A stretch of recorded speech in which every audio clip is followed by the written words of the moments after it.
এই যন্ত্রটারে আসুক কাছড়ে দেখিয়া মনে হইতে পারে স্যাটেলাইটের লগে এই যন্ত্রটার কোনো কানেকশন আছে। তো আজগো ভ্লগটা ভিন্ন ধরনের সুন্দর আর অনেক কিছু তথ্য আমনেগো দেওয়ার চেষ্টা করমু। ওই যন্ত্রটা দিয়ে কি করে হেয়াও আমনেগো দেখামু। অনেকে তো গ্রামে থাকছেন, হেরা চিন্নে আলাইছেন। আজগো ভ্লগটা না টাইনে আপনারা সম্পূর্ণ দেখতে থাকেন, ভালোই লাগবে আমনেগো। আর অনেক কিছু জানতে পারবেন মগো বরিশালের যে নদী পারের জীবনযাপন সম্পর্কে। বরিশালের বানারীপাড়ার সন্ধ্যা নদীর পারে নলশ্রী গ্রামের চিত্র বর্তমানে এই অবস্থায় আছে। আমনেগো চোহে দৃশ্যগুলো অনেক সুন্দর লাগলেও নদী পারের মানুষের কাছে এই দৃশ্যগুলো অনেক করুণ, কারণ হ্যাগো ঘর বাড়ি অনেক কিছুই ভাসাইয়ে লইয়ে গেছে এই নদী। সম্প্রতি রেমালের তাণ্ডবে মগো নদী পারের মানুষের কতটা ক্ষয়ক্ষতি হইছে ইয়ার কিছু বাস্তব চিত্র আমনেগো দেখাইতে লাগছি। এখন যে যন্ত্রটা দেখতে আছেন এটা একটা রাইস মিল আসলে, এই জায়গায় ধান ভাঙ্গাইয়ে চাউল বানাইতে। লাল রঙের এই উপরের দিকে যে বস্তুটা দেখতে আছেন ওই বস্তুটারে আবার স্থানীয় ভাষায় কয় হাপস। দেখে মনে হইতে পারে যে স্যাটেলাইটের লগে ওটার লগে কানেকশন আছে।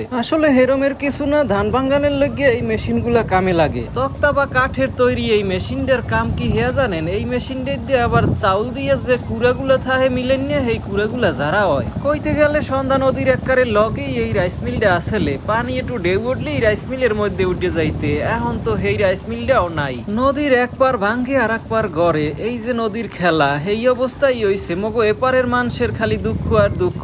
শত শত বিঘা জমি এই রকমের ভাঙ্গে লইয়ে গেছে নদীতে। এই মেশিনের হাপসটার মধ্যে কি আছে এই দেখেন ফাঁকা। এই জায়গাটায় হাইজে বরিয়া বরিয়া ধান দিতে, ধান দেওয়ার পর এই মেশিনে ভাঙ্গাইয়া হইয়া চাউল বেরিয়ে যেতে আর এক পাশ দিয়া। এই যে মেশিনটার সামনের পাশ আছে এই পেজ দিয়ে চাউল বেরিয়েতে, আর কুড়াগুলা বাইরেতে ওই পেজ দেয়া, মানে পিসকুল দেয়া। ওই যে একটা কথা আছে না, মরার উপর খারার গা, এই রমের অবস্থাই হইছে এই রাইস মিলটার লগে। হগলডি বয়তে আসলে নদী ভাঙনের কবলে কোন সময় পড়িয়ে যায় হেইয়ের লगिया। এখন দেখতে আসি যে রেমালেই সবকিছু তছনছ করিয়া লাইছে ভাঙ্গে চুরিয়া। বাঁশের তৈরি এই যে পাত্রগুলো দেখতে আছেন বড় বড়, এগুলার স্থানীয় নামে কয় ডোলা, মানে বড় বড় সাজির মতো। একটা রাইস মিলের মধ্যে এরমের অনেকগুলো বড় বড় ডোলা থায়, হেইতি চাউল ধান এগুলা রাখা থায়। সবগুলারে ভাঙ্গে চুরিয়া কি করিয়া লাইছে দেখেন। প্রাকৃতিক দুর্যোগের উপর কেউ কোনো হাত নাই আর কোনো অভিযোগও নাই। আর যদি এই কোনো মানুষে ভাঙতে তয় এতক্ষণে কেস খামার অনেক কিছু হইয়ে যাইতে। নদীর পারে বসবাস করা এই মানুষগুলা ক্ষয়ক্ষতি পোষাইয়া আবার যাতে ঘুরিয়ে দাঁড়াইতে পারে হেই দোয়া করিয়েন হগলডি। প্রকৃতি এই জায়গায় যতটাই সুন্দর অতটাই হিংস্র,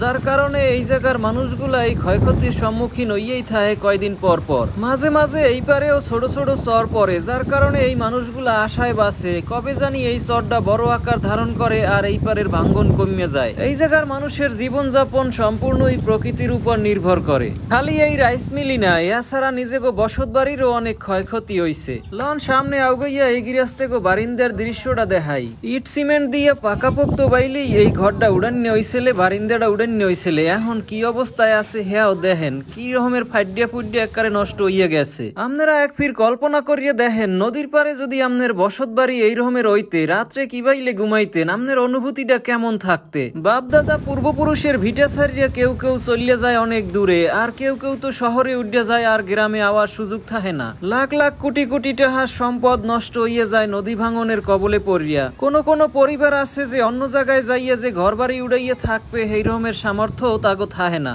আর এই ধরনের মানুষগুলারে লইয়া আপনারা যারা টোরল করেন, আসলে হেরা ভাইবে দেখবেন যে আপনারা নিজের অবস্থানে যদি এই রকমের থাকতেন কেমন হইতে। গ্রামের এই নদী ভাঙনের কবলে পড়িয়া কোটিপতিরাও অনেক ফকির হইয়া যায়, কারণ হইছে এই যে দেখতে আছেন ব্যবসা বাণিজ্য অনেক কিছুই এই ধ্বংস হইয়া যায় এই নদী ভাঙনের কবলে পড়িয়া। অনেকে তো ফেসবুকে আইয়া আবার কইবেন যে বরিশালিয়ারা বেশি গরিব, কারণ হইছে যে এই যে অবস্থান দেখতে আছেন এইসব দেখকে যারা টোরল করেন হেরা আসলে কেমন মানসিকতার মানুষ। নদী ভাঙন আর প্রাকৃতিক দুর্যোগ বরিশালে লাগিয়েই থাকে, যার কারণে শতে শতে বিঘা জমি হইয়া হারাইয়া মানুষ ভূমিহীন হইয়া যায়। আগুনে যদি ঘর বাড়ি পুড়িয়া যায় তয় ভিটা মাটি থাহে, আর নদী ভাঙনে যদি ঘর বাড়ি ভাঙ্গে লইয়া যায় তয় কিচ্ছু থাহে না। এই যে বিশাল সন্ধ্যা নদীটা দেখতে আছেন, এই নদীতে যে কত হাজার হাজার মানুষের ঘর বাড়ি লইয়া গেছে হে আর কোনো হিসাব নাই। যুগ যুগ ধরিয়া নদীর এক পারের মানুষ এই রকমের নদী ভাঙনের কবলে পড়তে আছে। কত কত জমিদার ফকির হইয়া গেছে, কত কত মহাজন ফকির হইয়া গেছে হে আর কোনো হিসাব নাই।